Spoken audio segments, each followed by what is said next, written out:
सभी सम्मानित भाइयों को जय भीम, नमो बुद्धाय। डॉक्टर बाबा साहब अम्बेडकर ने पूरे जीवन समाज की सेवा की।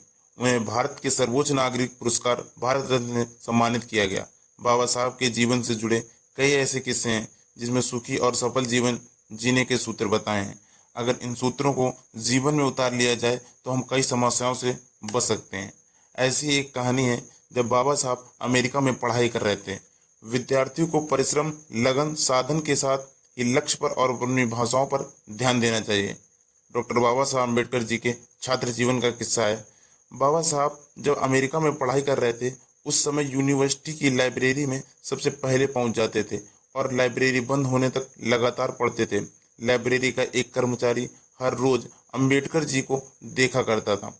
एक दिन उसने अम्बेडकर जी से कहा, मैं आपको रोज देखता हूँ, यहाँ आपकी उम्र के कई विद्यार्थी हैं, वे पढ़ाई के साथ साथ दूसरे काम भी करते हैं, मौज मस्ती करते, लेकिन आप सभी से अलग हैं।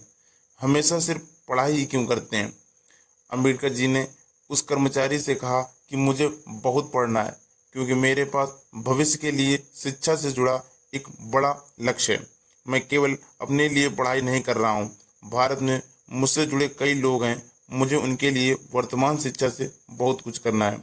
अम्बेडकर की बातें सुनकर कर्मचारी हैरान हो जाता। उसकी हैरानी और बढ़ गई जब उसने देखा कि अम्बेडकर जी अंग्रेजी के अलावे अन्य भाषाओं की किताबें बहुत ध्यान से पढ़ रहे हैं।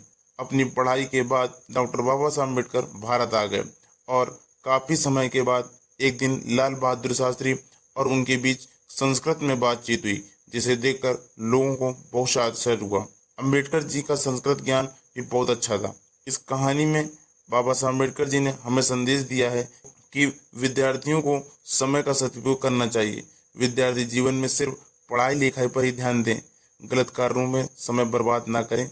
जब विद्यार्थी परिश्रम, लगन, साधन के साथ ही लक्ष्य और भाषाओं पर भी ध्यान देगा तो वह बड़ी से बड़ी समस्याओं से दूर हो जाएगा। सभी भाई लोगों से निवेदन है कि बाबा साहब ने जो संघर्ष हमारे समाज के लिए किया उसे कभी अपने समाज के लोगों को नहीं भूलना चाहिए। मैं जब भी बाबा साहब के जीवन से जुड़ी कहानी को पढ़ता हूँ तो मेरी आंखें नम हो जाती हैं। मैं अपने बड़े भाई बहनों और माताओं से इस वीडियो के माध्यम से यही कहना चाहता हूँ कि आप लोग एक रोटी कम खा लेना, लेकिन अपने बच्चों को जरूर पढ़ाना, क्योंकि जब वो पढ़ेंगे तभी वो तार्किक बनेंगे और अपने हक और अधिकार के लिए लड़ पाएंगे।